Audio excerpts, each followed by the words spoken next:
Сегодня необычное и поэтическое чтение. Я почитаю свои стихи, а также стихи своих любимых поэтов.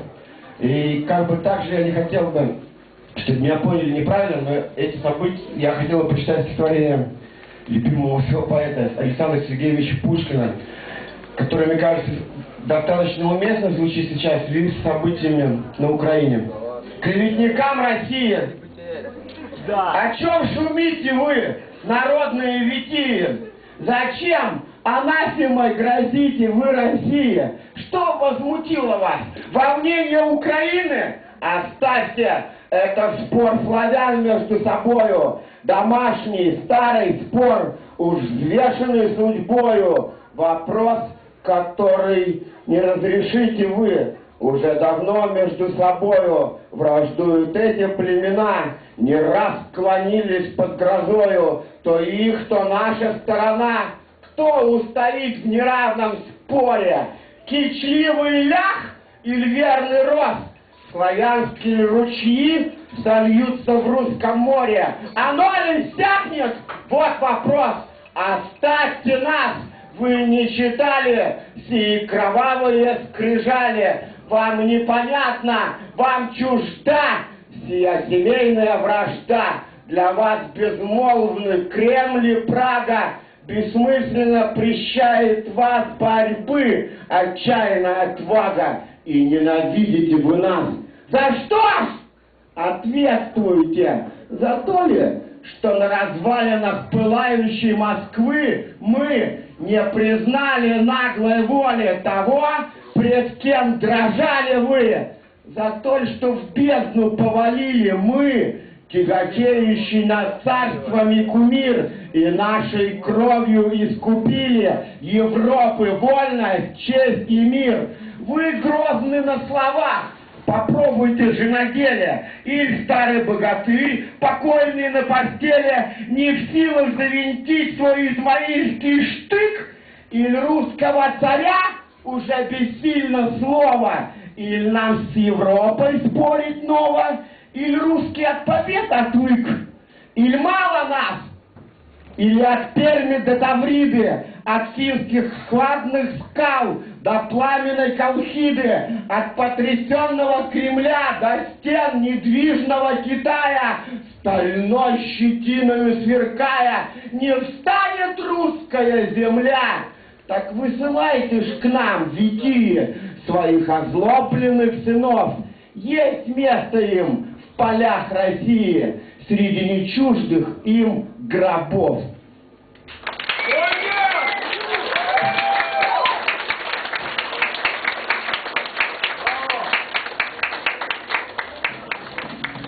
Возможно, мир — это мусорная корзина, которую порчена горящая зажигалка пристального взгляда солнца.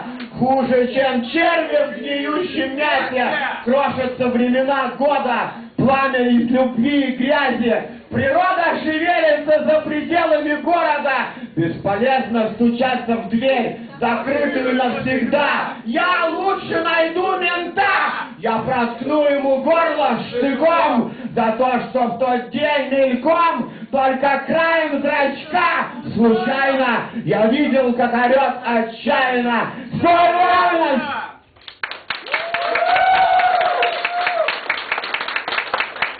На небе розовый лак, я еду без повода в метро, которое разноцветный червяк во внутренностях города. Я мечтаю о том, что неплохо бы обзавестись пистолетом. То есть каждому настоящему пистолету я бы выдавал по поэту. Станции с охуевшим видом шатаются точно пьяницы. Я утверждаю, что между шахидом и поэтом нет никакой разницы. Каждый из них выжидает, чтобы потом взорваться красным оранжевым цветком, книгами и поездами, в которых людей битком, они движутся, оставаясь на месте, потому что движение — все. Я хотел рассказать об одной поездке и ничего, что еще. Имена давно известны, кто-нибудь начнет, не спасут бронежилеты, и охрана не спасет. не спасут косые стены, что видали столько драк. Над Кремлем еще взорвется черный флаг. Катерина, Майнхаф, Че Гевара, только так свобода или смерть. Много лучше анархистам, чем барыгой умереть. Без борьбы нет права жизни. Пусть слова хоть что-то значат. Очень скоро анархисты будут действовать иначе.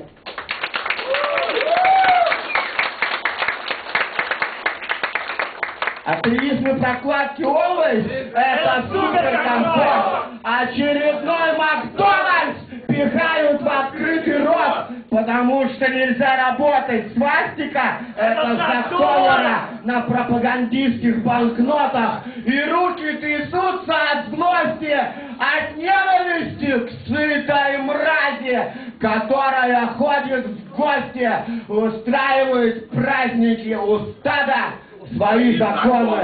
Поэтому счастья нет. Прожектор из ямы промышленной зоны вырезает на небе свет. Конформизм поколения ясен, потому что короткое лето, и поэтому так прекрасны огни твоего гетто.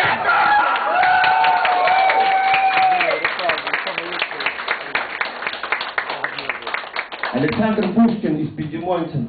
Недорого ценю я громкие права, от коих ни одна кружится голова. Я не ропщу о том, что отказали боги мне в сладкой участи оспаривать налоги или мешать царям друг другом воевать. И мало горя мне, свободно ли печать морочит олухов, или чуткая цензура в журнальных замыслах стесняет балагура.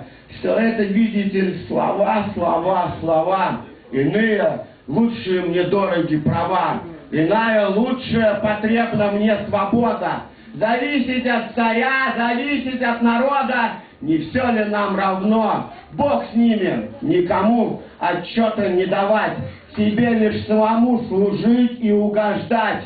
Для власти, для еврея не гнуть ни совести, ни помыслов, ни шеи, по прихоти своей скитаться здесь и там, девясь божественным природы красотам и пред созданиями искусств вдохновения, трепеща радостно в восторгах умиления. Вот счастье, вот права.